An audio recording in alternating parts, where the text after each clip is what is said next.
Hello, and welcome back to the Making Fire podcast. This is a podcast where two longtime besties talk about their favorite TV show, Survivor, and others.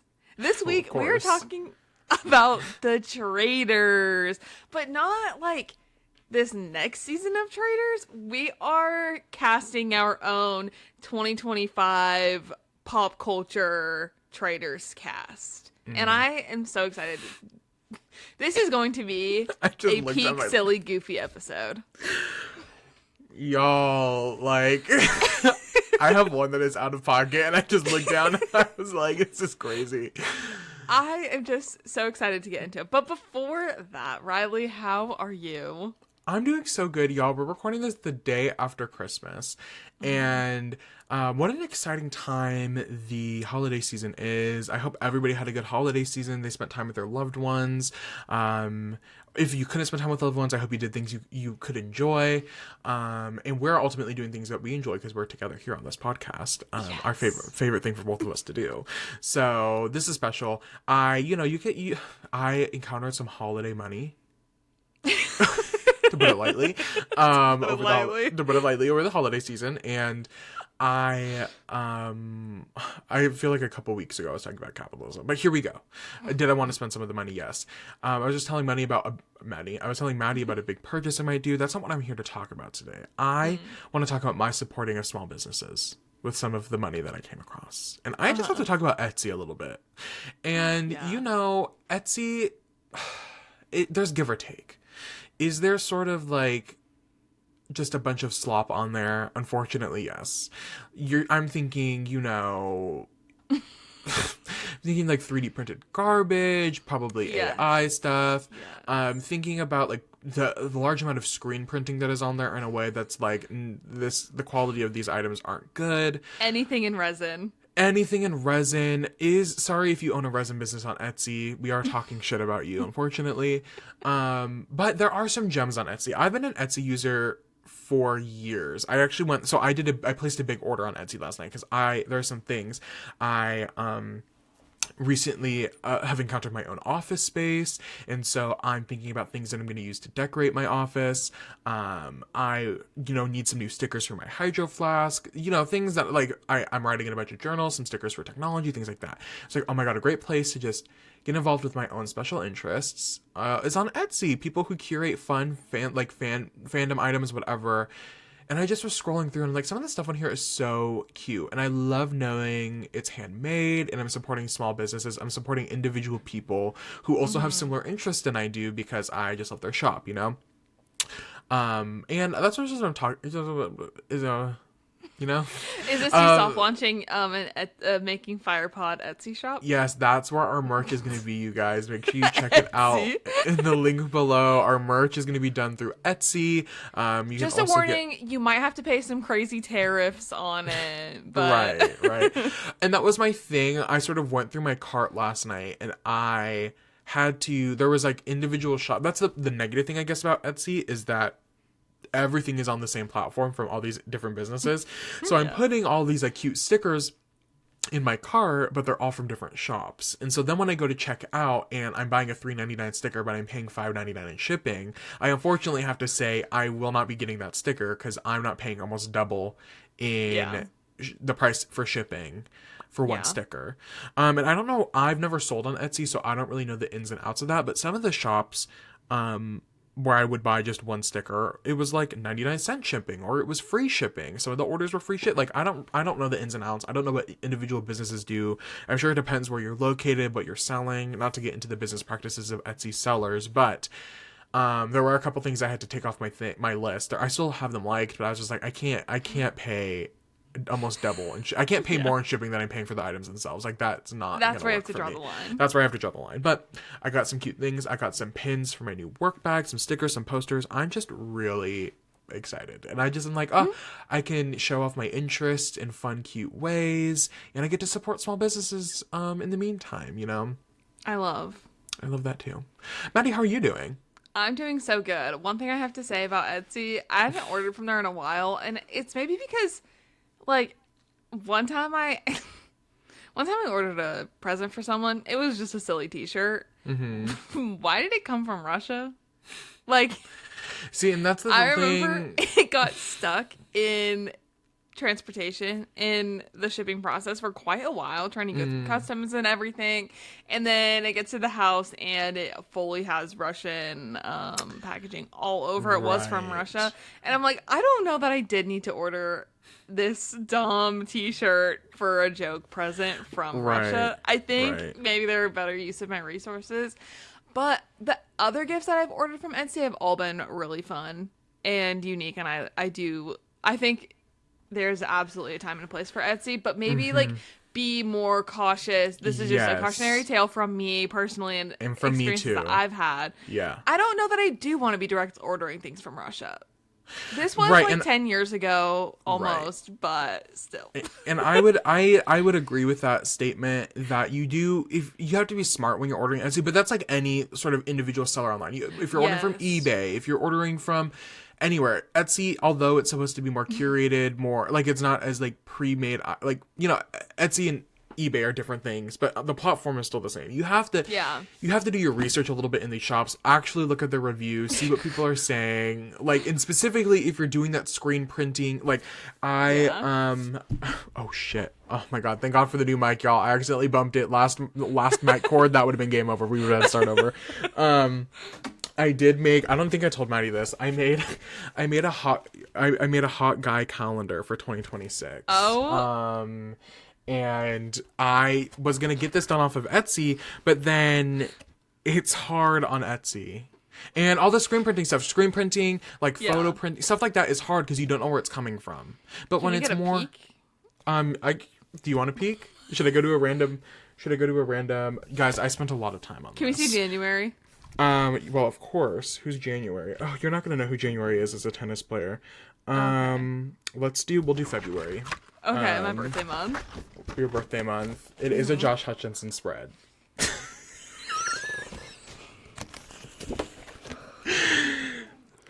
So you have sort of Josh Hutcherson from Friday to Freddy's.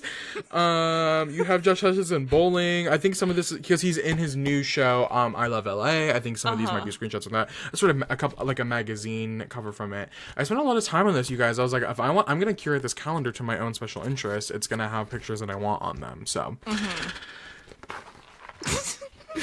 Love. How am I doing? I'm doing so good. I had a great Christmas. Wait, you didn't really talk. You didn't like. What did you like the spread or what? I just like love Josh Hutcherson. I have a funny little suspicion that that's not the only time Josh Hutcherson's gonna come up today.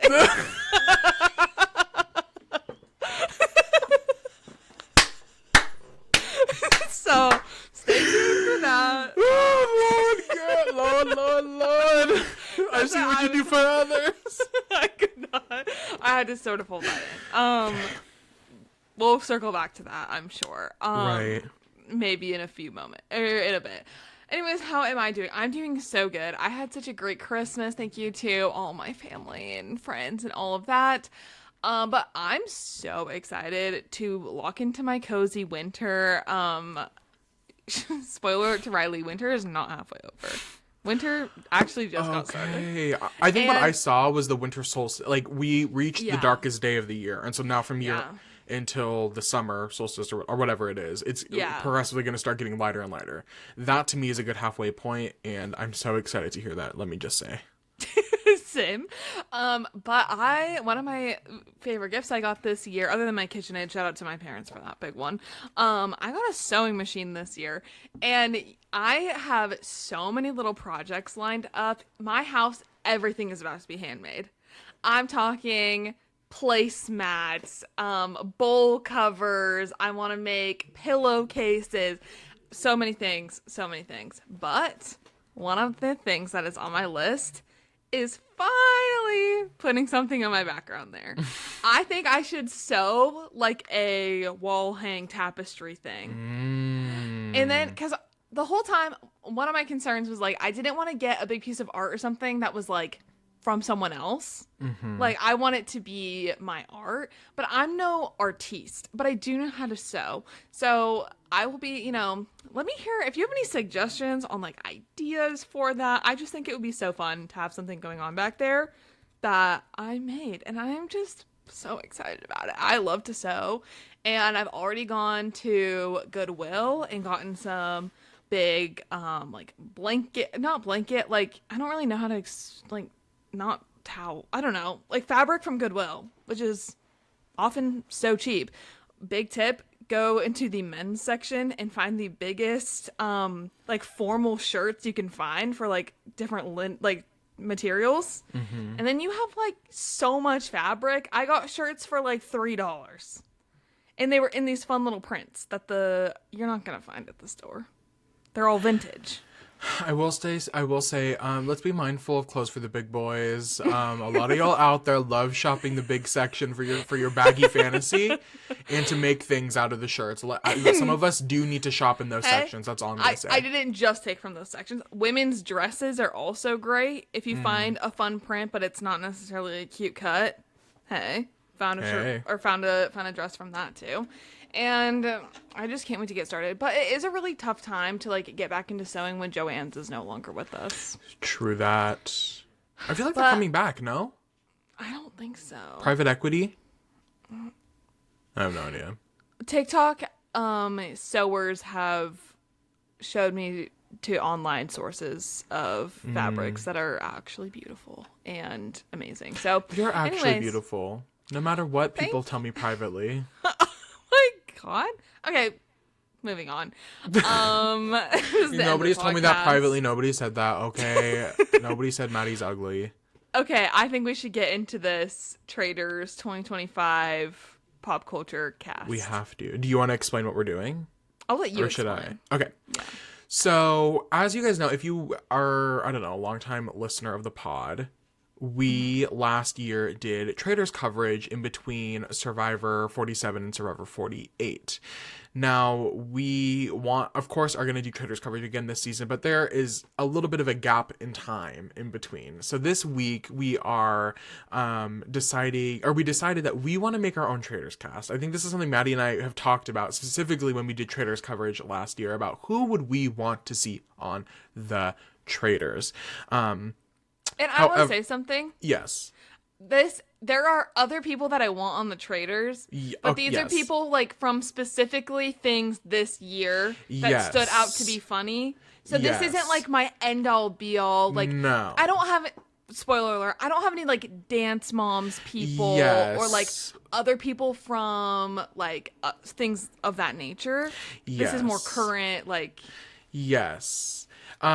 This is a pop culture 2025 Traitors list. It's sort of our end of the year recap on what happened this year, some of the moments that we loved. This is like our Spotify, if Spotify Wrapped and the Traitors had a baby in our brains. If they all made love and something came out of it, this is what would come out of it. Lovers, one might say. Or not, lovers. You know, it's not a great word, but anyway, check out Heated Rivalry. Maddie and I were very loose. I don't know what Maddie and I have 10 people each.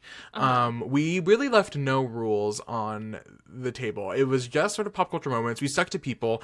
I'm trying to use context clues from Maddie. I have some fictional people on my list. I hope that's okay.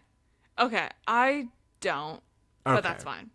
I have some sort of fictional people, a couple fictional people on my list, so it'll be fine. But we, very open-ended. We just wanted to be silly and fun, and really, as one commenter put it, remain the funniest reality TV podcast out there. And I think that person might have said specifically Survivor. Well, and there's not many I think we really can take a hold of the Traitors market. There's really not a lot out there. You know what? And that's true. So we're really coming for the Traitors funniest Traitors podcast market. But this is just a silly podcast. This is by no means this is not a serious Traitors season 5 wish list. This is not serious at all. Maddie and I are just being silly. We're just being funny. We just wanted to have a chiller podcast after the Goliath that was season 49 finale and the Goliath that's going to be season 50. So we are just going to have a silly fun time today.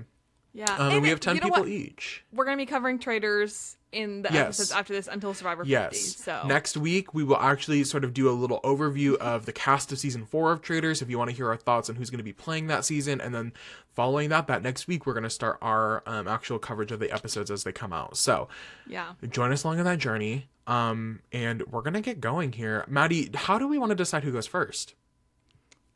I was kind of thinking maybe we could do sort of a random number generator moment and see who gets closest. Do we want to do a number 1 through 10? Yeah. Okay, I'm gonna. Let's see if I can pull. I'm gonna type in random number generator. Okay. We maybe could have flipped the Can coin. we see? Oh, I guess we could have. That's fine. But it's okay. So we'll have 1 through 10. Maddie, do you want to pick a number? 7. I'm gonna pick 3. And whoever's closest will win. Let's see. 5. I win. Wait. That's the perfect, the middle number. That's gonna be the okay, we'll go one more time. Ready? 3, 2. And math is not our strong suit. No, math is not our strong suit. Okay. 10. So that is gonna go to you. So me. It's gonna go to you. Okay. And that was my karma for assuming that I was gonna go first with 5. That's all I'm gonna say. So Maddie's gonna go first. Okay, so this person is. I want to say these are not like I don't know if Riley said he had some like strategy because he wanted to like be the one to say the people, right. But this is just like off the dome what came to me in order of how it came to me. Mm-hmm. So this person is number 1 on my list, but number 6 on the most influential creator by the Rolling Stones. Notably 1 spot higher than Mr. Beast, and that's going to be Caleb Heron. I think Caleb Heron would be the funniest person on Traitors because I know he would take this game so seriously and have the best time and be running circles around people. And I think the way he would get into this game is just like what I need to see from him. I actually, and I know you were saying that this is nowhere near your real wish list. I have an actual like running wish list of people that I would want to see on season 5 of Traitors, and Caleb Heron is on that list. I'm not joking. I would love to see Caleb. Like, yes, legitimately on a list. I do want Caleb. That's my twin. That's my familia. That is literally like my Filipino brother at the end of the day. Like, I genuinely think him and I were like souls together in another lifetime. I think he's so funny, and I agree. Him in the Traitors, like, I imagine him, like, not going off, but, like, going up and up against a housewife. Him and Lisa Rinna, at the round table. At the round table would be peak. It would be peak, because he just knows exactly how to push the person's buttons. He knows how to interview. If you don't listen to his podcast, I'm a big So True fan. He is a good listener. He's a good listener, but he knows how to respond, too. Yes. He knows the back and forth. I think that's a great pick. I think he would do amazing on the Traitors. And I think that so many of the funniest comedians are also the smartest, most intelligent people, and Caleb Heron is one of them. And baby, he has a degree. Don't let you forget it. Yeah. He almost went to law school. Almost went to law school. Could you imagine? Could not imagine. No, that is a perfect pick. And reflect on Caleb Heron in 2025. This was really his year. Oh, yeah. He did so many amazing things. His podcast is booming. I believe he just finished wrapped on his own indie movie. He was in a couple movies this year. He shot in the new Devil Wears Prada movie. Mm-hmm. So this was a good year for Caleb Heron. If you don't listen to his podcast, I highly recommend it. I'm the type of person. It's time to start. I have a hard time listening to podcasts where the guests are people I don't know. Yes. Caleb does such a great job about building a foundation and letting his audience in on his relationship with whoever he's talking to, and letting us in on their dynamic. Like, it's perfect. The way they play off each other, and by the end of it, I'm like, oh wait, I care about this person. Like, I want to know more about them. Like this. Yes. I also struggle with that. I don't always love an interview podcast, and I think Caleb is one of the best at it. One of the few I listen to. An amazing host, and I think it helps that he doesn't really like podcasts. So genuinely, I think this is a great start for our version of the Traitors, and I think he would be great on the real Traitors. He would be an amazing traitor, or faithful though. Like the way he would. Right. I just feel like he could gaslight anybody. Yeah. Anyways, I love that. Okay, I'm gonna share my first person. Okay. This is a fictional character, and I think that she just sort of was the perfect beginning to 2025 for me. I was infatuated with her. Every week I would watch, and I just have to say, I love her so much. I need Victoria Ratliff from White Lotus on the Traitors season 3. What an excellent poll. Piper, no, I am not a traitor. I would never. Where are my pills? Where are my pills? Where is the lorazepam? I love Victoria Ratliff. That is one of my favorite characters of 2025. I just have to say, Buddhism, tsunami, Piper, no. That wild ass. What is it? They're from like South Carolina or something. Yeah. North Carolina. Like that thick, just crazy accent just played in my mind constantly. Parker Posey did an amazing job. And I'm sure Parker Posey would do great on the Traitors, but I specifically need Victoria Ratliff. Like I need her pulled out of the White Lotus world, and I need her plopped into the Traitors house. She already like is sort of in a world of murder mystery, right? Like the White Lotus at the end of the day is just like a murder mystery show. What's going to happen? She's familiar with the tension. And she needs some money, right? Like her husband they just sort of like lost everything the last time we saw her. So I know that she's hungry for a win. And she doesn't always need to know 100% what's going on to like make it. I think she could be a great delusional character. Right. Never fully have a finger on the pulse. Right. But she's going to serve at the round table. She's just another housewife at the end of the day. Exactly. Yeah. She's just another housewife at the end of the day. And I think she'd fit in great with that group. And I agree. I think she had there's some of the strategic moments in White Lotus where we were like, oh, her brains, even though she's like diluted with pills, like her brains is like coming out here as she was like waning off of them. Yes. So I think she could really have star moments. Again, another great character for the round table. I just think she's no BS. She's going to call it out as she sees, as she did with her own children. Like we saw her just pulling the punches as she pulled the punches. She's not going to hesitate to say what she thinks and what she thinks is the right way to do things. Yes. I loved. Okay. If you guys didn't watch White Lotus 3, you have to go. You have to go see her in her action. I love the White Lotus. I will not take any White Lotus slander. I won't either. It's an amazing show. It's an amazing show. Put down the phone and lock in. That's what I'm saying. Like sometimes you just have to like immerse yourself into what's going on. Yes. You have to breathe the air of White Lotus. Just lock in on HBO Max. Yes. Yeah. Okay. My second pick. This is a woman who literally went to space this year. How could I have anyone other than astronaut Gayle King on? Oh, I did not think you were going Gayle King. I did not think you were going Gayle King. Gayle King, Oprah's best friend, and did she want to be an astronaut? No. She doesn't like flying, and she was scared, and she did it anyways. And I think that she would be hilarious on the Traitors, but not in like a Gayle King is funny way. Like I think she would be really stressed out. Right. And I think her sort of tense, I just think I will never forget that clip of her ringing the bell to get onto the little spaceship thing and how the terror in her face, like she just did not want to be there. And I think she would be giving like, why did I actually sign up for this? I feel like this happens with some of the housewives where they're like, wait a minute, why am I actually here? Right. And I think this could be a great moment for Gayle King. I don't think she gets as much attention from like a younger audience. Right. And I think this would be a great moment for her to just like for lack of a better word, relaunch her career in a new way. Right. For the new generation. And you know what? And her taking up space crew, I think this is another way that this is a space where she needs to take up space in. Right. She's always sort of in the background of Oprah. Like, I feel like, at least for my generation, what is she? She's a news anchor. She's on, CBS News or something? Yes, but apparently her contract is ending or something. There's, some murky stuff with her news job. So I think that this is, the moment to solidify herself as her own person. I am Gayle King. This is me in the reality television competition space. I love how you're looking out for her and her career and her livelihood. That's so kind of you. I feel that I think for my generation, I think the running joke is that Gayle is Oprah's best friend and Oprah's sort of like the shadow, like the person in the spotlight.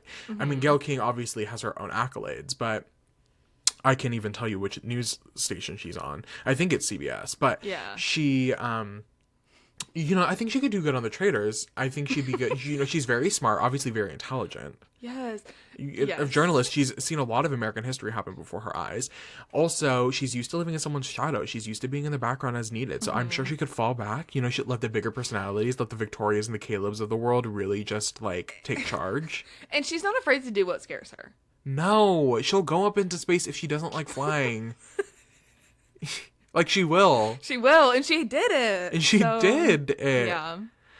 I have to be honest. If you were picking somebody from that crew, I don't know what the rest of your list looks like, but that was not the person that I thought was going to be picked. But Do you think I was going to pick Katy Perry? I did, yes. Yeah. So I guess we'll just have to see what happens on the list. I don't know. Oh, yeah. I don't know. Is she going to come back up? Who knows? We'll have to wait and see. We'll have to wait and see. But I think Gayle King is a fun pick. I can't believe, I think not to do a broad perspective, we're only 3 people in, but I think the craziest thing about doing this little list is thinking about all the shit that happened this year. White Lotus Season 3 and The Girls Going Up in Space all happened the same year. That's kind of crazy. In, April or something. Well, I think the astronaut thing, I think it was in April, but it felt like last year. I know. It felt like a long time ago. Yeah. Well, my next person, I have another fictional character. Okay. And I'm on my HBO Max grind right now. I'm on my Love is Love journey. We were just talking about this. Y'all, the finale came out yesterday. And I just have to say, I need Ilya Rosanov on the Traitors. This is going to be a crazy cast. Yeah. This can go either way. I was tiptoeing between Ilya and Shane, obviously. You could have both of them, but I didn't want to give up both my spots for both of them. I think either would be good picks. For those who... Maddie and I had a very in-depth conversation about Heated Rivalry this morning.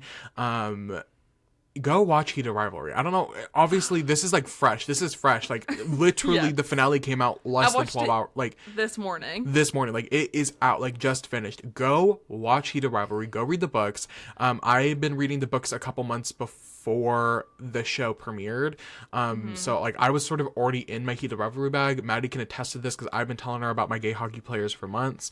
I just and Ilya. What a sweet way to end the year. What a sweet, fun way. I guess I don't really want to get into spoilers. Okay, skip 2 minutes ahead if you don't want Heated Rivalry. 3 minutes ahead if you don't want Heated Rivalry spoilers. Okay. I'm just gonna talk. Them ending up together and being in love is just so good, and them oh my god, love can be love, and gay people can be happy. They don't have to die at the end of the movie. Yes. They can just they can be happy and in love with each other and just so special, and I just think that's great. Why I went with Ilya over Shane is I just need some silliness. I need some humor. I need some deadpan. I need someone who's a little obnoxious, who doesn't take things diversity higher. Someone that doesn't take things too seriously. Just somebody who can be silly and irk people in the best way possible. And I think Ilya can do that over Shane. And I don't know. I just think it's a good pick. I love it. Well, let me just jump into my next one really quick just to bounce off that. I had specifically Hudson Williams, the person who plays Shane Hollander. This is perfect. Not Hollander, Hudson Williams specifically Hudson Williams. But my thing was that I want him to be I want him to go on there and act like he's a hockey player. Right. And we're just going to assume that no one else knows anything about hockey. Right. Yeah. So he is pretending to be a real life hockey player, but not Shane Hollander. Right.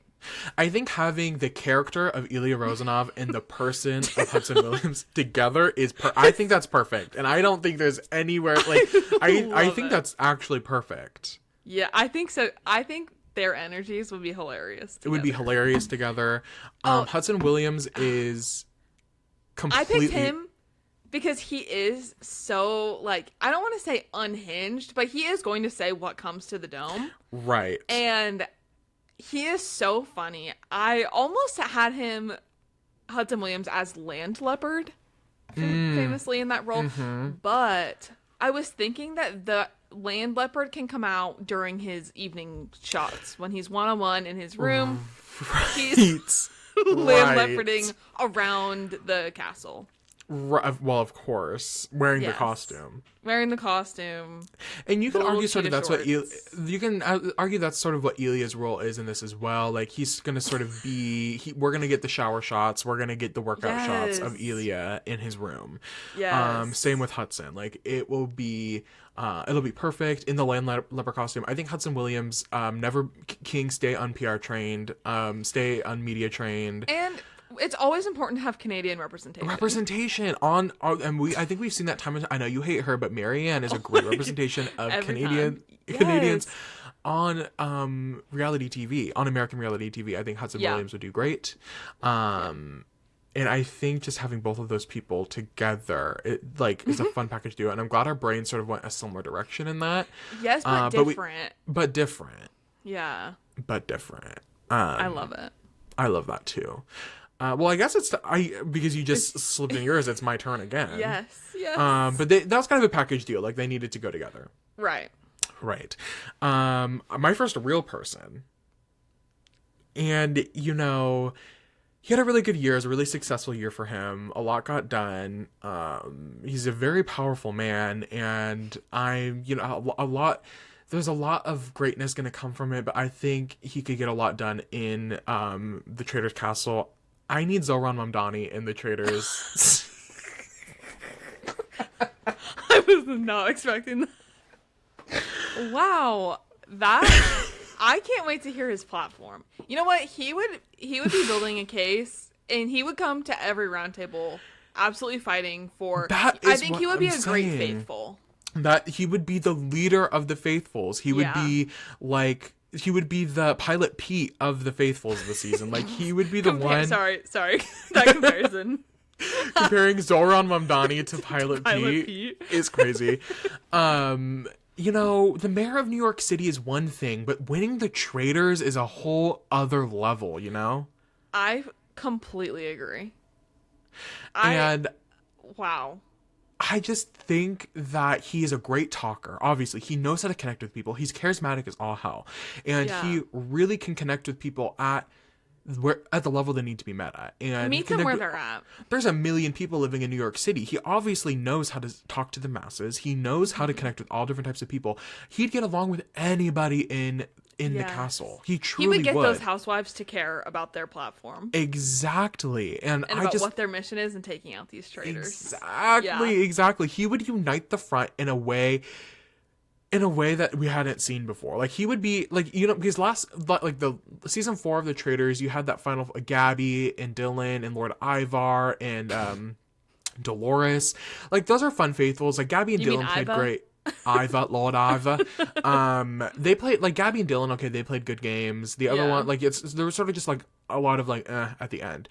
But if Zohran mamdani was able to get to the end, which he will, we like, that man is a winner. All he do was win no matter what. And he's gonna get to the end, and he will play on paper the best faithful game possible. Like, people will be talking about him in the rest of history, not for becoming the mayor of New York, whatever. Like, that is old news. What is going to be remembered in the history books is the way that he won Traitors as a faithful. The way he would campaign around that castle would be truly revolutionary to the game.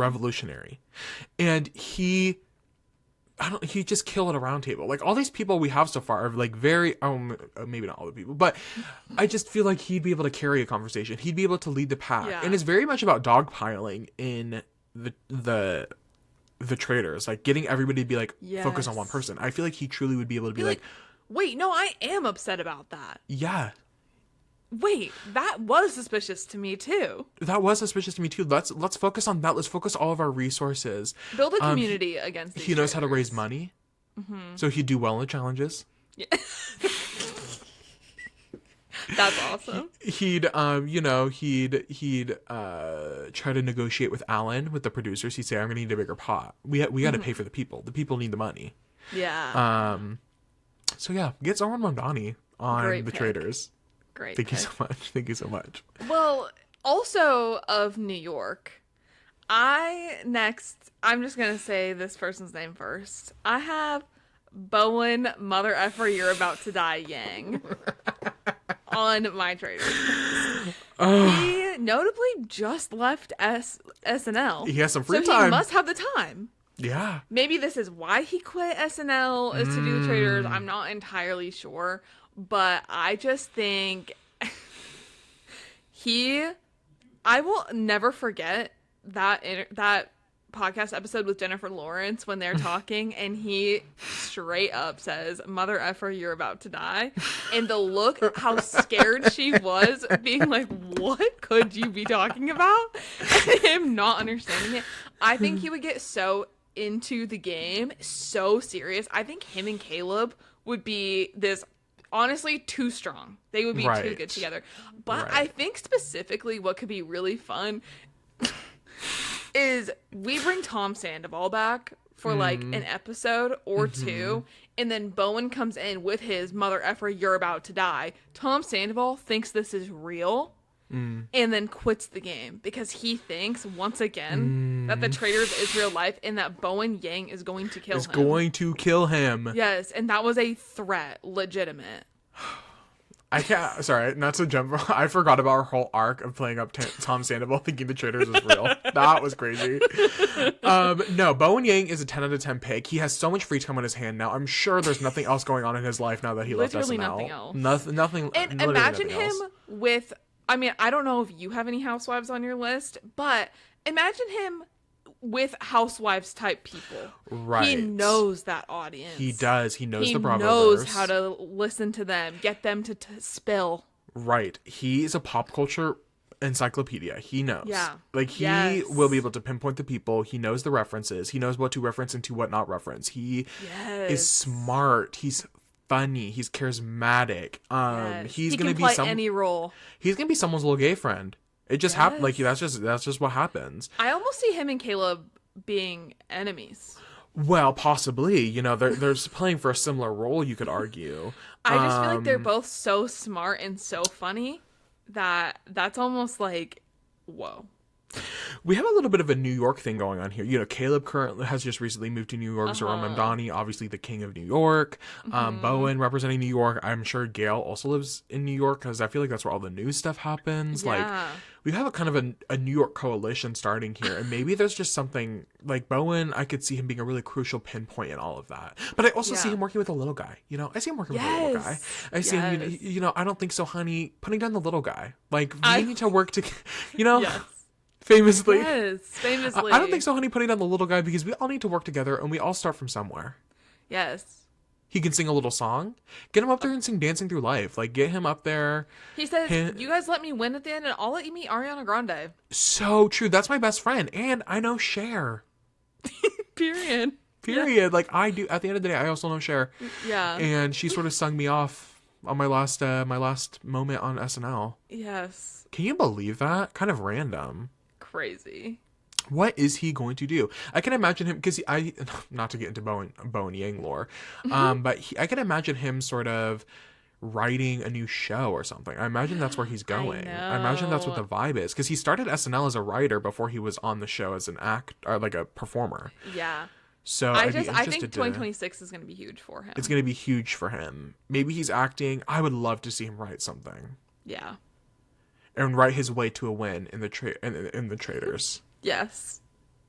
And that's, I was gonna say that's ruler culture, but I don't really know what the ruler culture would have been. But love that. That's a good pick. My next pick, I have another New York sort of person here. Okay. I don't think identifiably New York, but this character, specifically this actress, her role. I need Jinx Monsoon. As Mary Todd Lincoln. Yes. From the titular play Oh Mary. I need her as playing Mary Todd Lincoln in the Traitors' house. Oh my God. Can a little bit of Jinx slip out here and there? Yes. But ultimately, like, I went and saw Jinx Monsoon as Mary Todd Lincoln. Forever and knows. Life-changing, let me tell you. Literally, like, so funny. obviously I know it's a script. It's not like an improvised show. She didn't originate the character, but she had a sold out run as Mary Todd Lincoln. One after she left a couple months ago, it was announced that Jinx Monsoon, every show she did had a sold out theater. Like, that's insane. So she knows, Mary Todd Lincoln knows how to perform to an audience, is funny. Mary Todd Lincoln as a character in that show is somebody who is self-centered. She cares only about herself. She doesn't give a hell about her husband or the Civil War or whatever is going on in the country. She wants to perform, darling. She's a performer. And she does it for the light of the stage and the cabaret. She loves the cabaret. Mary Todd Lincoln loves a show, bitch. And Jinx Monsoon loves putting on a show. And in those little curls. Those little curls. Outfit. In that outfit. The heels. Like, yes. She's gonna perform for her life, and I just think it'll be perfect entertainment on the Traitors. You know what I mean? And if necessary, she could lip sync for her life. Of course. Among other talents. You know, Jinx Monsoon as an actress, very charismatic. Jinx Monsoon as a performer, she's very likable, silly. Mm-hmm. She's the underdog of all underdogs, right? Like, magical, mystical, liberal art. Like, I just love her, and I think she would perform so well. Imagine specifically Mary Todd Lincoln, Jinx Monsoon, you have to say the whole thing. Jinx Monsoon as Mary Todd Lincoln. Imagine her in the challenge where the Traitors pick someone to die, but then that person doesn't die when they get up in the morning, and then they have to walk the funeral. They have to walk down. And imagine Mary Todd Lincoln, Jinx Monsoon as Mary Todd Lincoln is the one that gets murdered. And imagine the challenge, her wailing as she's walking down, pissed off that the Traitors picked to kill her, and then her and Caleb Heron and Victoria Ratliff are sitting in the coffins at the end, and the coffin slams on Jinx Monsoon as Mary Todd Lincoln. That's game changer. Like, that's gonna be that's the episode of the season. That's the performance of her life. Like, you guys are about to get entertainment that you've never even imagined. I need her. Jinx Monsoon as Mary Todd Lincoln getting dogpiled on at the round table, having to defend herself. Baby, there's no coming back from that. I think, like, the visuals for me. It's the visual. It's the visual of that outfit. Like, specifically that outfit. I could just imagine the little curls bouncing. Mm-hmm. And as she's telling people what is up. What is up. Yeah. And she does not give a fuck about anybody else. She only cares. It's very Sandra Diaz-Twine of her. Like, I only care about me and my success. I don't give a damn what else is happening in this country, in this castle. Like, I don't care. Exactly. I want my happiness. Exactly. I gotta put myself first. And that, as I think, it would just be compelling TV. And scene. I could not agree more. Wow, I'm really loving this cast. I love how passionate we are about each person that we put. Like, there's we have a reason behind every choice. Exactly. So next, is it okay if I do one after the other? I have two sort of. Yes, and then I'm gonna give one person their space, and then I'm gonna follow it up if that's all right. Of course. So first of all, we're gonna have, I believe I might be pronouncing her last name wrong, Grace Ryder, but she is not Grace. That is Katniss Everdeen. We are gonna have Katniss Everdeen on the Traitors. It has been a huge year for the Hunger Games. Not only Sunrise on the Reaping coming out back in March, but the movie is soon to be released, I believe. Well, not soon. It's going to be almost a year. But the Hunger Games Renaissance, we are so deep in it. And Grace specifically has contributed to that in such a big way. The parody of all parodies that we have seen in a good 15 years, I will say. Like, if you have not watched The Hunger Games But Better at this point in time, you are missing out. I will not take any Hunger Games But Better slander. Y'all just don't get the fantasy. It is actually incredible. It is so funny. Grace is specifically genius. Mm-hmm. I'm obsessed with her and her portrayal as Katniss Everdeen. Mom, reaping, going now. I just need her. I need that is my Katniss Everdeen that I want to see on the Traitors. I love the Hunger Games. Hunger Games. The Hunger Games. I don't want to cut you off real quick, but I have to say this weekend I had the pleasure of controlling the television in my family's living room, and I put on that. It has 8.8 million views. Yeah. So I put it on because it was we weren't signed into an account, so there was no recommendations, and that just has the most views. So we put it on, and we're watching it, and I was like, "Oh, let's put on the Hunger Games." So I turn it on.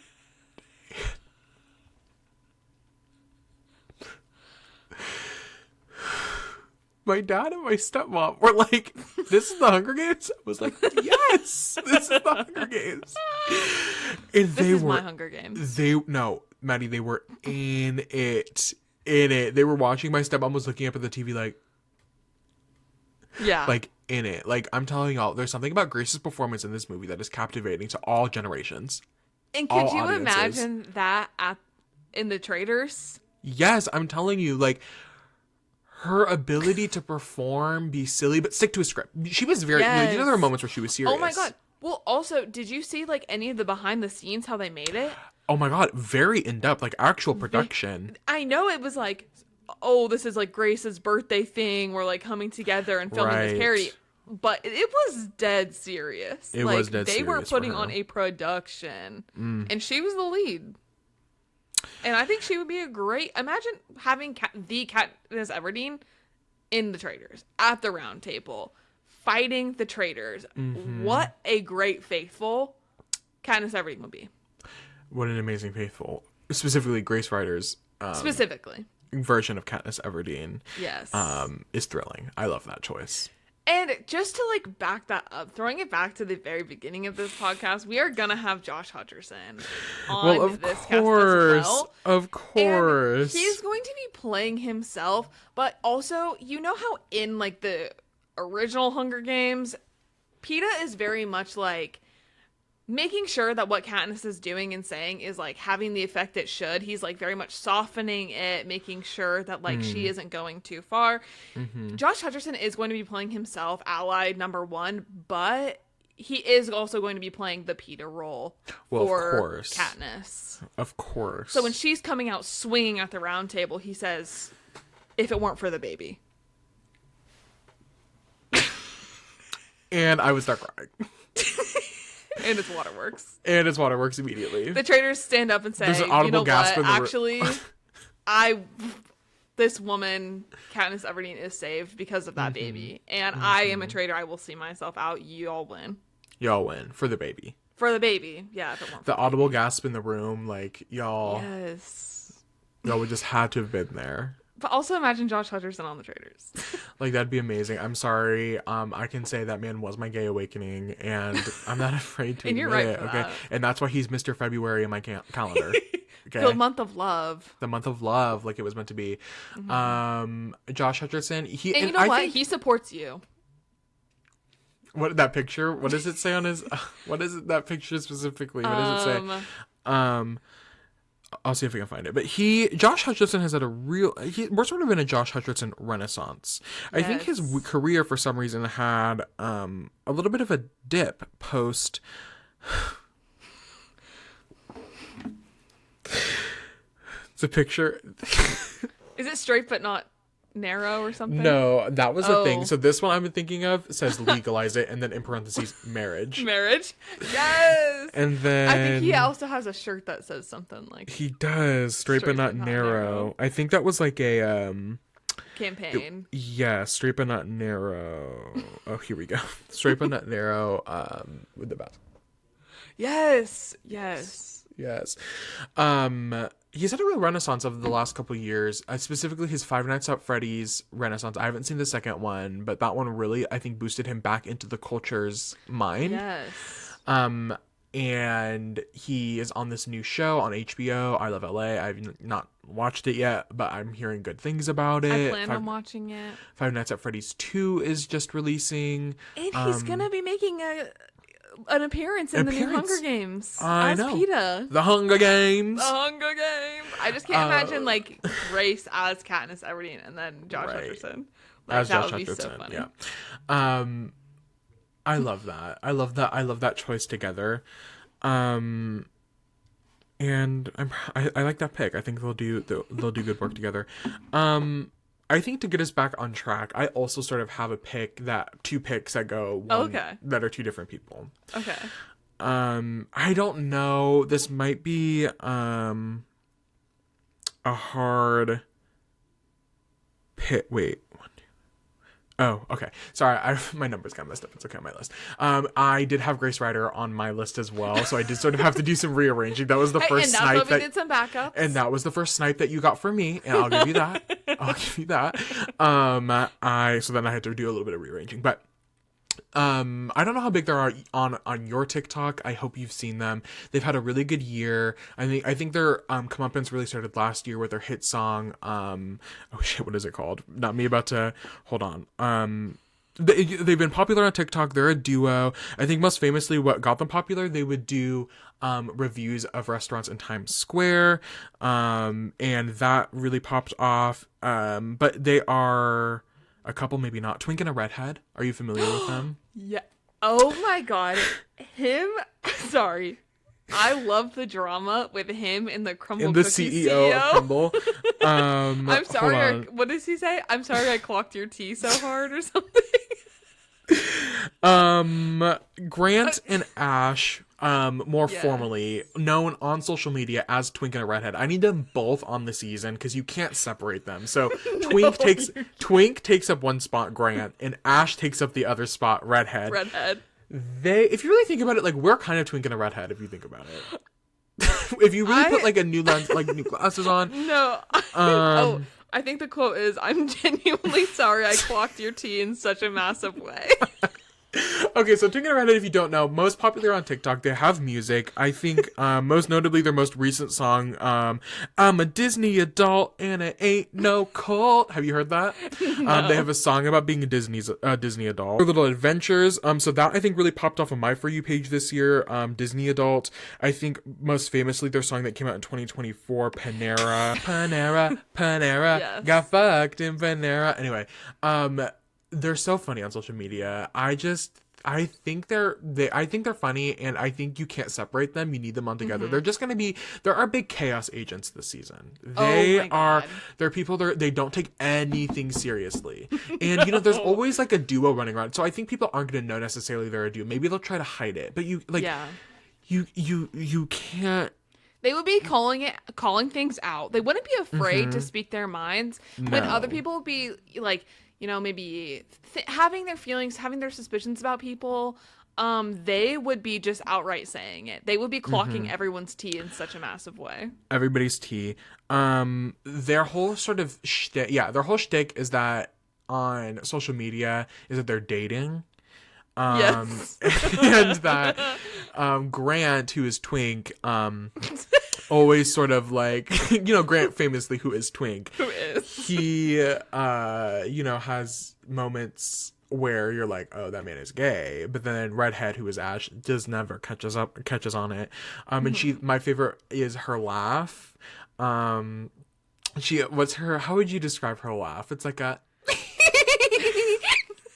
sort of like very fake, artificial. Like you guys have to scroll through their TikTok if you're not familiar. But Twink and a Redhead, I think they've really had a good moment. They've been invited to some premieres this year. They were at the premiere of Wicked.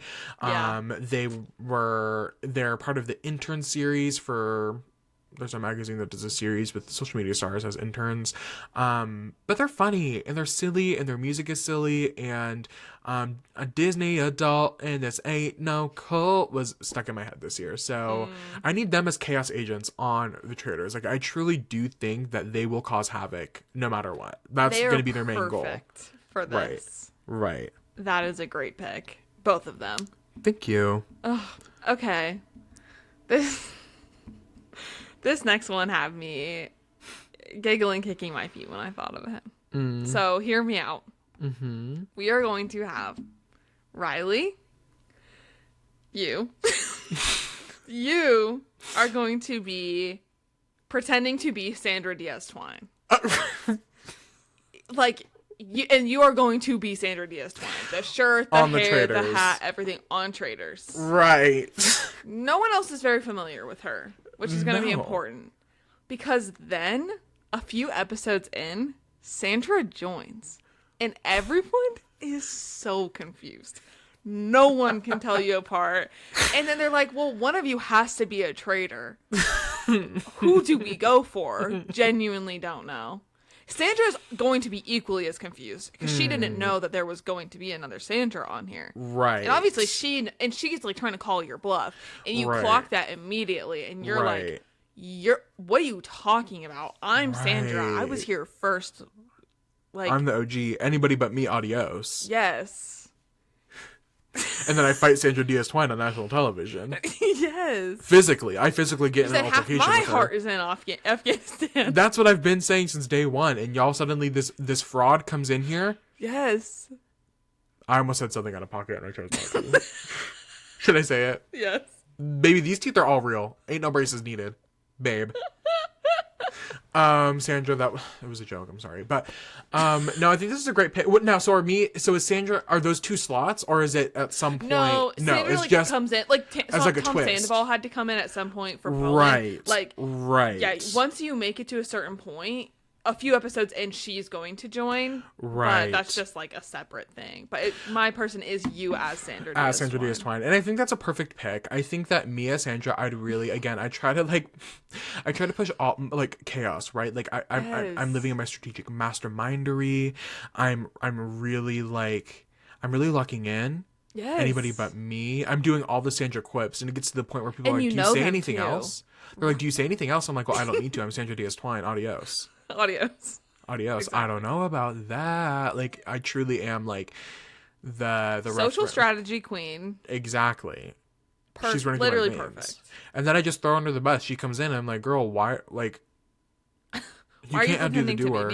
Why are you pretending to be me? You can't outdo the doer. And then in an alternate timeline, then the Traitors sort of turns into a horror movie about like Sandra Diaz-Twine being like, am I really me? And there's sort of like this self-extension, like this thing. Yes. She's like, oh my God, am I real? Like, what's going on? And it becomes sort of an alternate narrative about like celebrityism and like, you know, personality and reality. But that's like an alternate thing. We don't have to worry about that. But like, no, that's for a different podcast. And that's a Patreon. That's a Patreon exclusive. We'll get there. We'll sort of break that down, what that looks like. But yeah.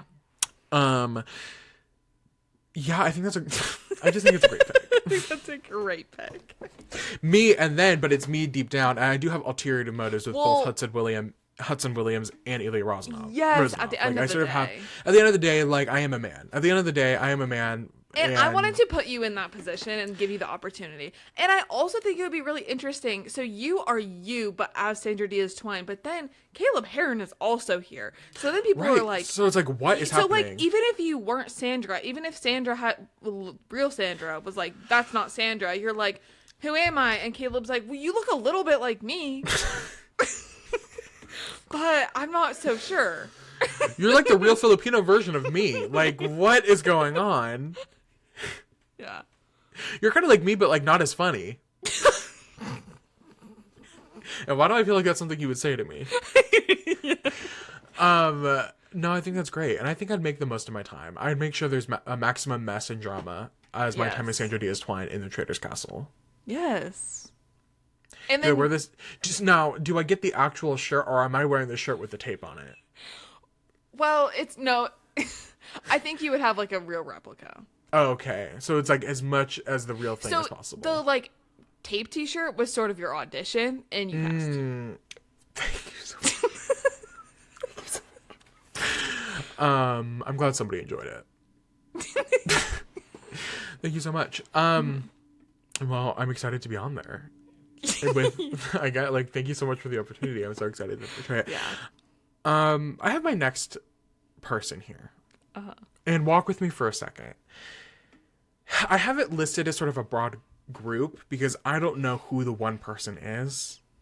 And I'm going to say this. I'm going to be a little general with what I'm saying, but we can connect the dots. And the person, if you're out there listening, I'll need you to reveal yourself so you can sort of be the representative of this group. Okay. I think Etsy witches need their time on the Traitors. Yes. For no particular reason. I just think this was a really big year for them. Actually huge. I think, they could vote. They could democracy vote? among the Etsy witches. Oh, who a gets democracy to be the among... representative. Yes, and figure out which person is going to represent the group of Etsy witches. This is really... Yes. Shot in the dark. Who will be the person that goes up there? Would you have them as a traitor or a faithful? Well, Well, okay, sorry for the cut, y'all. I said something I shouldn't have said, and I knew I was I'll let already you sort take of... your guess on what it was.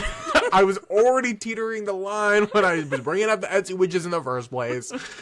I think they would be traitors. Well, no, because really at the end of the day, they're kind of faithful if you think about it.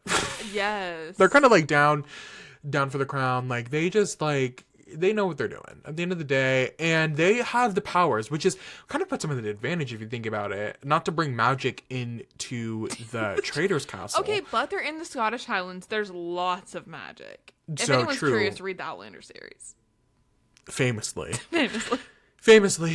So, and you know, they'll feel really at home. I think sort of the you know, manor castle aesthetic really fits in for the Etsy witch. Again, I don't have one. Well, I do have one particular Etsy witch in mind, but I don't know who that witch is. So if you're out there and you're listening, and you feel a call coming, like a sort of energy, and it leads you to this podcast, go ahead and comment down below. Comment down below and say, I am the Etsy witch. And we all You'll know who you are. You'll know who you are, and we all know who you are. So I'm just saying, I think the Etsy witch's presence would be a fun sort of like, ooh, what's happening? Does this person have control over me? Are they able to like cast a spell? What's going on? It would just add another layer to the Traitors, like the game as a whole, introducing the magical element. Yes, a magical moment, which I think is really good, which is really exciting. So Etsy witches, the Etsy witch, make your presence known, and we'd love to have you. What a great pick. Okay, my next one, I think this could be really interesting with the Zohran mamdani sort of it all. In the political sense, just because, like, I think they would have a lot in common and they would really work together in a lot of ways. And I do have Michelle Obama on here. Right. She this year has really been popping off in pop culture. She's been on lots of podcasts. Specifically, she was on Amy Poehler's podcast, which was lovely. I loved hearing about it. She has a new book out, which is really exciting. I believe it's called like Looks or something like that, because she has incredible fashion sense. Imagine the fits that she would bring to the Traitors. She would be an excellent diplomat, but she's also not afraid to say it like it is. She's so funny. And can we not forget how fit she is? She would be our challenge beast. She would be incredible. She's carrying the faithfuls. She would make sure everyone's getting in their steps a day. She'd make sure she would be a Everybody's eating vegetables. I could see her being a traitor as well. I could see her being great in either role. I would agree. I think she'd have the strategic chops to do what she needs to do. Incredibly charismatic. And she knows how to deal with people who are wanting to be leaders, who want to be at the she knows how front to of the take pack. a step back. Yes, while also making sure that she has her own place. And like she is playing her own game. She's not too tied to them. So if it comes down to it, there is a separation. Let's say the leader is actually a traitor and she's a faithful. Once that comes out, there's no shot people are going to think that she's a traitor too and that they were working together, because she is playing her own game as well. I think this is a great pick. I think she knows how to take the heat. She's been under media scrutiny for years. Like, she knows how to be under fire. Baby, it's not going to faze her. No. She knows. She knows what she needs to do. She knows she has to take that Millie home. She knows how to work with people of all backgrounds. Exactly. Like that. Like, she knows what she needs to do to win. And all she do is win no matter what. I agree. I think her and Zohran would probably get along great. Mayor Mamdani. I also think, she knows how to be silly. I think she was on Bowen Yang. So I think she was on Lost Colch. Was she? I don't know if that's 100% true, but I think she may have been on Lost. I think her and her brother may have been on Lost Colch together when they were doing that sort of podcast press tour. Because her and her brother have a podcast together. Yes. But yes, I think Michelle Obama would do great. I feel like her and Gayle probably have a lot of friends. I feel like her and Gayle would probably have a lot in common. Miss Gayle King. Yes. So I think she has a lot of people that she'd be able to get along great with. And even though she might be the biggest name so far in the castle, I don't think she'd be the biggest target. She's not the biggest personality. Right. And I also think we have a lot of younger people on our cast so far. And I think she would be a good bridge. She has her daughters. She knows how to connect to the youth. She's also a mature woman. Right. So good for her. I think it's a good strategic. Like, I think she would do well. I actually think she would be really fun on the Traitors. Like, not even joking. No, like, I don't know what the logistics of that are. I think that is something that probably would never ever happen. But I agree. I think like on the real Traitors, she would do good. It'd be interesting to see. Yeah. Work. Okay. Well, I have another drag queen pick here. My last couple few here are drag queens. I just thought I would cover my bases. Okay. Maddie recently just started watching season 17. So no spoilers in the chat, but I do have to have one queen from season 17. What? Well, well, I know who wins, but I also want to say I'm only on the 3rd episode at the moment. So that is why I do not have any queens on my list, because I don't know enough about them at this point in time without completely spoiling everything. Right. So I did let Riley take the lead on that. And I'm going to say, so there's specifically one queen that I want, but in a specific lens. So I have Kori King on this season of the Traitors in our magical world, but specifically as Kori Toot, who, I don't know if Maddie gets the reference. So, Susie Toot on season 17. Yes. And Kori King. Okay. Kori King is our cameo queen of 2025. She beat out Nikki Blonsky from Hairspray. Hi, I'm Nikki Blonsky from Hairspray. And she, for a couple months, was the reigning cameo queen, had the most amount of cameo orders, was making the most amount of money from cameo. And specifically what popped off is because she did a handful of cameos as Kori Toot, where she dressed up as Susie Toot from season 17, and did cameos where she acted like Susie Toot. And she has a whole voice. I have to look up. She has a whole voice like this, but it sounds like Mickey Mouse. And she's like, "Oh, I'm Susie. I'm Kori Toot. Thank you for watching my cameo. Thank you for ordering a cameo from me. I'm Kori Toot." And I specifically need Kori King as Kori Toot. Oh. Isn't it kind of like wild? I'm obsessed. So I just need her, because I think Kori King. I think Kori Toot, in her heart, is still Kori King. Like, you can't have Kori Toot without Kori King, because Kori Toot is not Susie Toot. Like, Kori is not doing an impersonation of Susie Toot. Kori is doing Kori King as Susie. Does that make sense? Yes. So ultimately, unlike like a Victoria Ratcliffe, where it's like, I don't want Parker Posey, I want Victoria Ratcliffe. When I say I want Kori Toot, I don't want Susie Toot. I want a little bit of Kori King in there. I want Kori King's take on Susie Toot.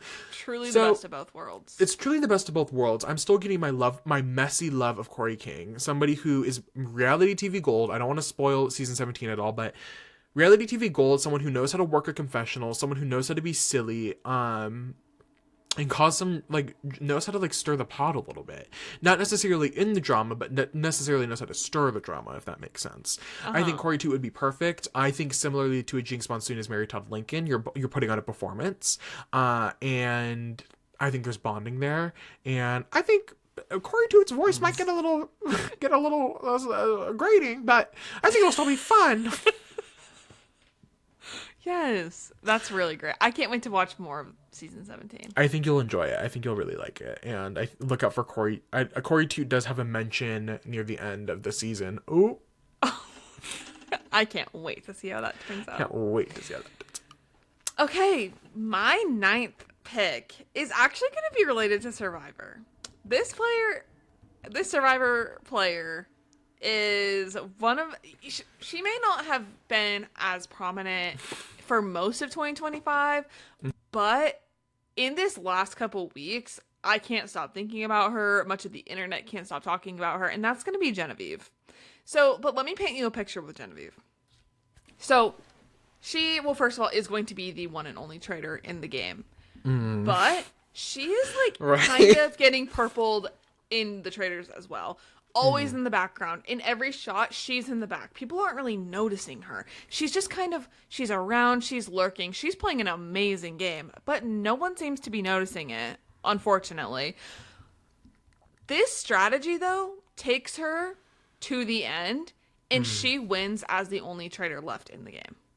So was she the only traitor from the beginning? Yes, she is the one and only traitor. No one ever catches on to her because she's always in the background. People aren't paying attention to Genevieve and the mastermind ice queen that she is. And she is able to take that all the way, start to finish, is the traitor wins the game. I just imagine her, like, we're at the fire pit at the end. They're all standing there. She's sort of in the background. It's a little bit dark. She comes forward, wins. No one suspects a thing. That's our under the radar ice queen right there. And she has no remorse about any of the things she does. No. She says, "Oh my God, I have to kill Michelle Obama." Easy. I have to kill Michelle Obama. Yeah. That's the name of the game. And you and I were automatically just put on some sort of list for that right there. In the Traitors. In the Traitors. Genevieve, in our fake Traitors. Right. Yes. No, I think Genevieve is a fun pick. I'm so excited for her on 50. I think Mother Vive with the bob. Did you have a bob? Oh, I guess I didn't think about the bob, but I think that could be fun. Yeah, definitely bob. Of course. Bob and cute glasses. Mother Vive, bob, cash. cute glasses. Of course. But with a Scottish twist. I love the sort of picture you're painting right now. And that's like what it really is for me. Is like, I'm visualizing her around in all the scenes and in the moments. I just need her in the Traitors, like, using it as her confessional space, like really breaking down her thought process. I could see her running circles around people. Like, she's the strategic force of the season at the end of the day. And she doesn't feel bad. No, and I want her to have that space to do this and not feel bad.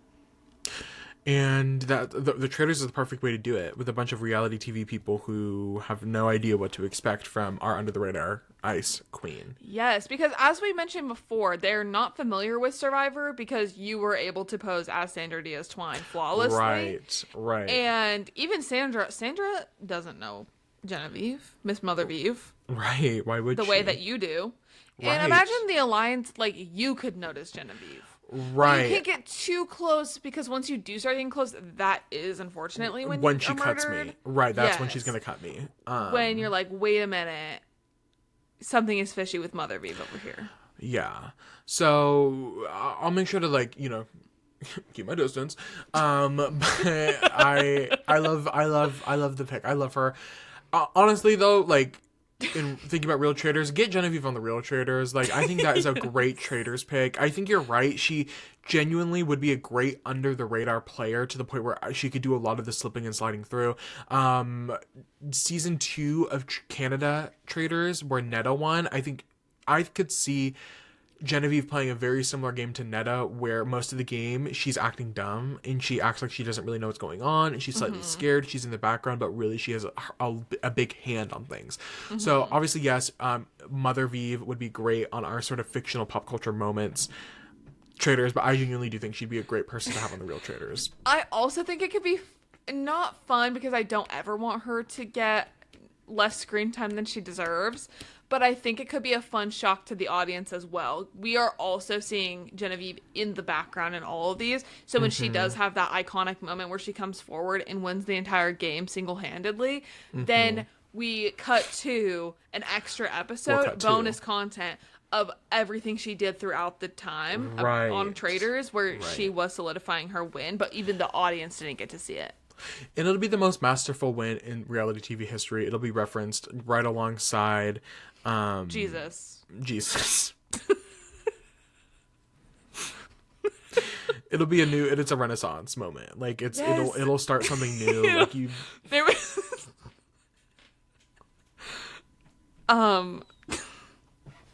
there was gonna be say it.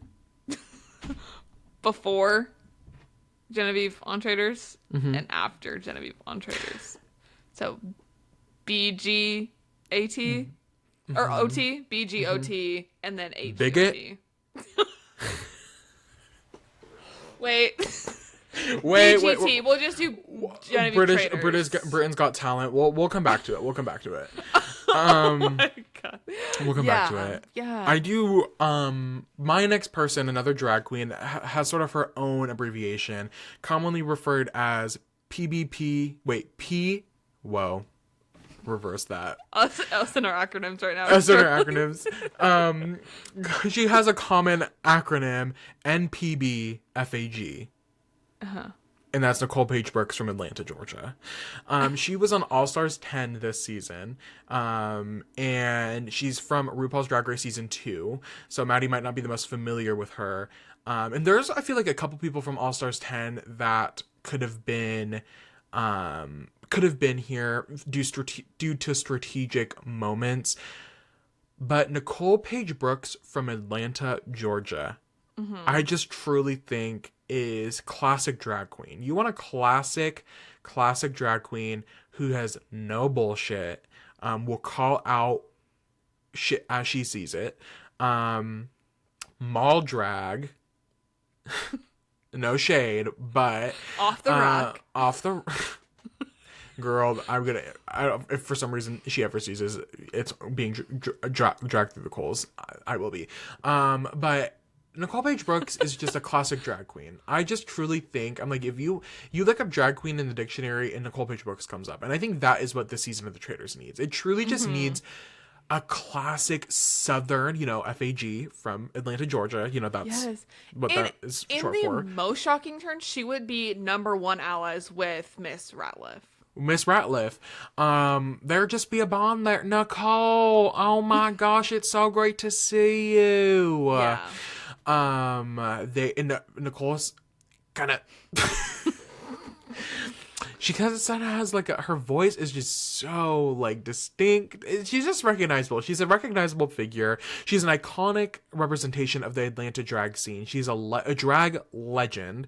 I just truly think she would bring what needs to be brought. Again, Maddie, you can really see the type of archetypes that Maddie and I hold dear because we love a character. We love a character who's going to give us a moment, who's going to give us a confessional, who's going to give us at the round table. I'm looking for specific things. And I just know Nicole is no bullshit.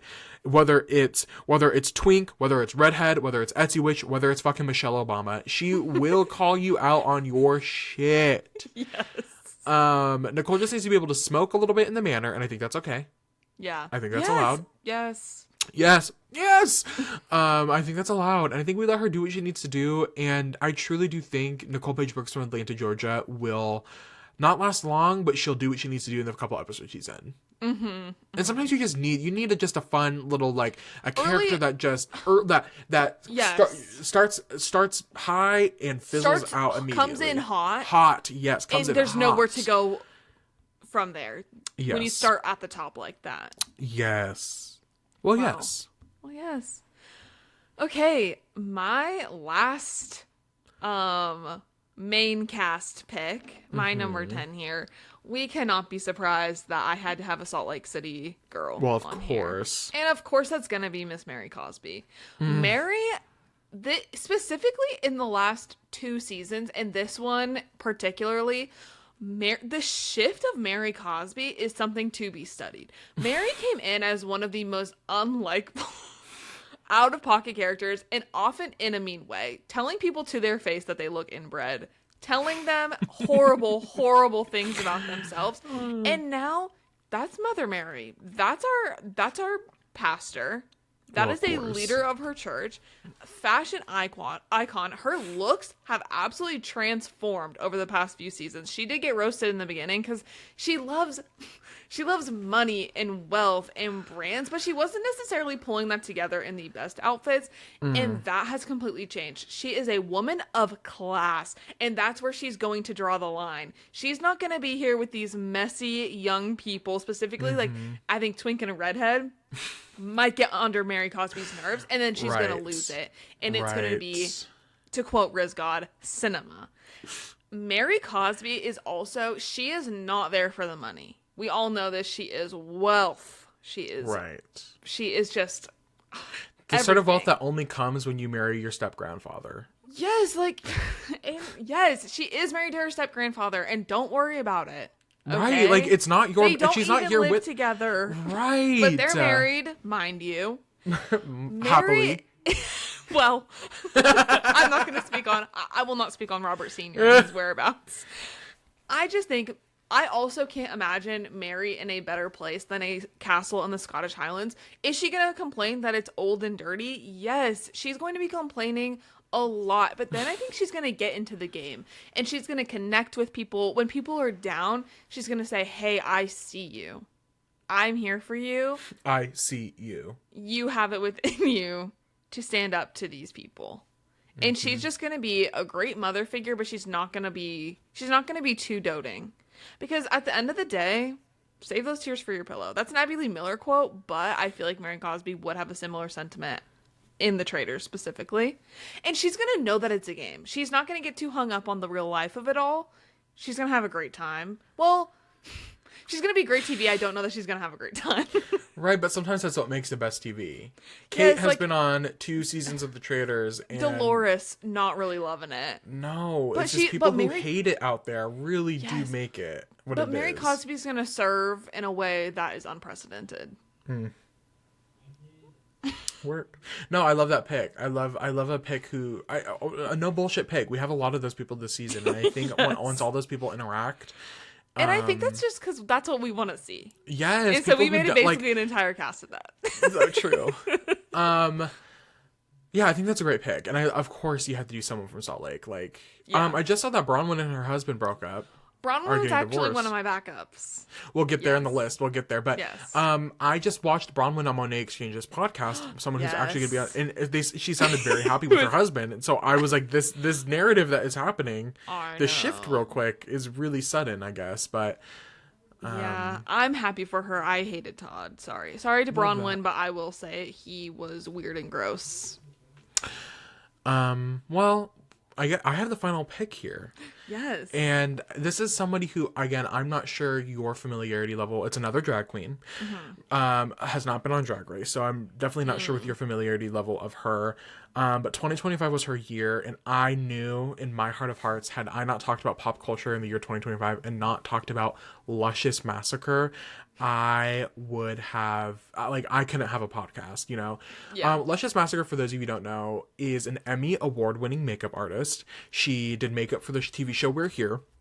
She blew up this year, literally around this time last year, she blew up for her series on YouTube, Dragvestigations, where she goes. Well, so she was living in Brownsville, Texas, and she would go to grocery stores, department stores, thrift stores, discount stores, and she would go and investigate what they had at the stores.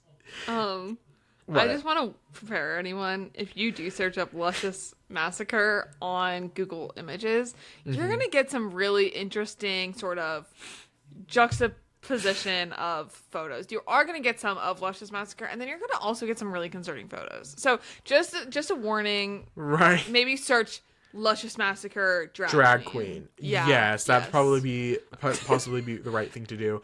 Anyway, so she, famous, got Dragvestigations is really her pop off, and it blew up within the gay community. I think really, like, if you are gay and you don't know who Luscious Massacre is, you were not living life in 2025. I am telling you, she is everywhere. She has recently moved to LA, and so she's starting to do more things with other brands and other people. She's just so happy. She starts each video with a shout out, and she's so she speak in this time where queer voices are being, not to get emotional and sappy on the pod, but in a time where queer voices, specifically brown and black queer voices, are being silenced and are being muted. She's consistently speaking out against the Trump administration. She's consistently talking about immigrants' rights, queer people's rights, trans people's rights, specifically brown and black trans people's rights. She's talking about people of color, like all these communities who are being silenced. Luscious represents all of them, and she speaks out for them consistently on Twitter, on YouTube, on TikTok. Her voice is going to be heard. She is the voice of the people. She is the voice of the people, I'm telling y'all. And not only that, she is so fucking funny. I highly recommend you to watch any of her videos. They are so good. The first 5-10 minutes of the video, she does her shout out, and sometimes they hop back and forth, but she loves to clip. She loves using she has like a soundboard that has become iconic. Some of my favorite soundboards, she had her going no, or brick. What are the other ones? I saw some memes with Don't do it, little girl. Or like creatures. Oh, it's so good. It's so funny. It's so iconic. If you're looking for one specific video, I think her video where she goes to a trade show in Corpus Christi, I think. Here, let me see if I can find it. Luscious Massacre trade show.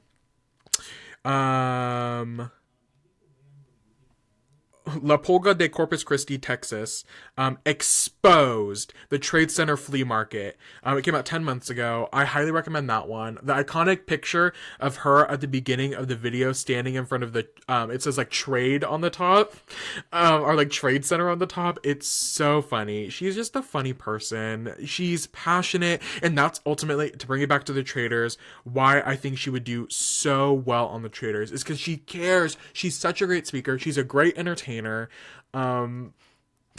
There's Luscious Massacre in front of the Trade Center. It's too good. I'm sorry. Like, you have to watch this video. She's passionate about what she cares for. She will speak out. She's strong. She has a strong presence. She's a great entertainer, a great performer. She's a good makeup artist. That's something her and Josh Hutcherson could, bond over, being very passionate about makeup and sort of the illusion. Yes. The illusion of womanhood. I love. She's gonna have Josh blending into backgrounds in a way that he hasn't done in a while. With that Emmy award. So you guys have to. If there's one person, if you don't know any of the names that we brought up this episode, any of the names I brought up, the one person I say you have to watch, you have to go check out, support everything she does, is Luscious Massacre. That woman. Okay. Is going to be even bigger in 2026, and she's going to be bigger and better. Get on the train now. Because you're going to want to say, I was watching Luscious Massacre in 2025. That's all I'm going to say. Well, she's going to be famous, world famous. Thank you for that just glowing recommendation. You're so welcome. Okay, should I just list my... Yes, you list a couple, and then I'll list a couple that I had left over. Okay, just to roll off the dome, I did think it would be funny to have Demi Lovato dressed as Poot, who she went for Halloween. Mm-hmm. So we have Poot, Lovato specifically. Of course. Then Ina Garten, I think, would be a crazy pull. Mm-hmm. Her book technically came out last year, I believe, at the end of 2024, but she has been also doing the podcast circuit, and she is so smart, so funny. I think she would be great with Bowen, as a duo. And then... I already mentioned Bronwyn Newport. I just can't even imagine. I love her so much on Salt Lake City. The drama that she stirs and causes, the way she spreads information is sometimes wrong, but also sometimes right. And she has the most campy, amazing outfits of anyone on that show, or even most Housewives franchises. Need to know what her wardrobe would look like for the Traitors, purely alone. That would be insane. Then finally, I do have someone that is actually a host of another television competition show. But The Amazing Race has had a great year, and I think it'd be so fun to fill the host of The Amazing Race on the Traitors. I think it'd be fun to flip the script. I see your vision. Thank you. Yeah, now I'm thinking, oh my god, imagine Jeff Probst and Julie Chen on there too. That'd be insane. Yes. That would be actually insane. My couple that I had that didn't make it, I actually had Katy Perry in space. That was one of mine, because I was like, girl, you're insane. Yeah. Katy Perry in space. I had stage manager Blue Ivy. Right. I think the contracts would be hard with that one because minors and working. Right. And I know famously on Traitors they do long hours. Yes, long hours. But when she turns 18, get her in the castle. Get her in the castle. I didn't know. Okay, so one of my songs of the year is Crank by Slater. And I didn't really know. I was like, how would I make that? Because one of them was Addison Rae, specifically in her Fame as a Gun music video. So I was like, maybe I could do Slater from the music video for Crank, but I was like, no, I don't want Slater. I want the song. That's what I want on the Traitors. So that it didn't necessarily make it because I was like, I don't really know the concept there. But if you could personify the song of Crank by Slater, that's who I would want on the Traitors. Okay. Yeah, I don't know what she put in there. It literally pump it into my blood. I'm telling you, I don't know what she put in that song, but if you haven't listened to it, listen to it. I don't know. Anyway. Can I do a quick rundown of our 20 people that we'll have? Okay, and then we'll wrap up here. But the 20 people that we decided to be on our Fantasy Pop Culture 2025 Traitors: Caleb Heron, Victoria Ratliff from White Lotus, Gayle King, specifically in space, Ilya Rosanov, Hudson Williams, in those iterations specifically, Zohran Mamdani, Bowen Yang, Jinx Monsoon as Mary Todd Lincoln in Oh Mary, Grace Ryder as Katniss Everdeen in Hunger Games But Better, Josh Hutcherson, Twink, Grant, Redhead, Ash, Riley, me, as Sandra Diaz-Twine, the Etsy Witch, you know which one, Michelle Obama, Kori Toot, Genevieve from Survivor, Nicole Paige Brooks from Atlanta, Georgia, Mary Cosby from The Real Housewives of Salt Lake City, and of course, Luscious Massacre. Yes. What an iconic group. Crazy group. And I'm going to be honest, I don't think there was a dip in there at all. I think we went straight through the whole time. It was a 10 out of 10 out of 10 out of 10 out of 10. This is one of my favorite episodes I think we've ever done. Y'all, and I know the fantasy's there. Like, I know y'all get it. And don't worry, we will be typing up this list and sending it to Alan. Don't even worry about it. So we're going to really try to get on top of casting for the Traitors. I think we could really do some damage. I think so too, and I would love to be there. Hey, you guys know where we are. You know where to find us. Well, thank you so much for watching this episode of the Making Fire podcast. I had such a great time, truly.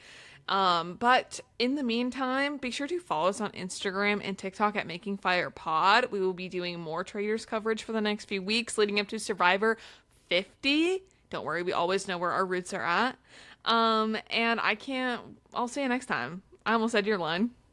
I can't. Spoon cheese, bye.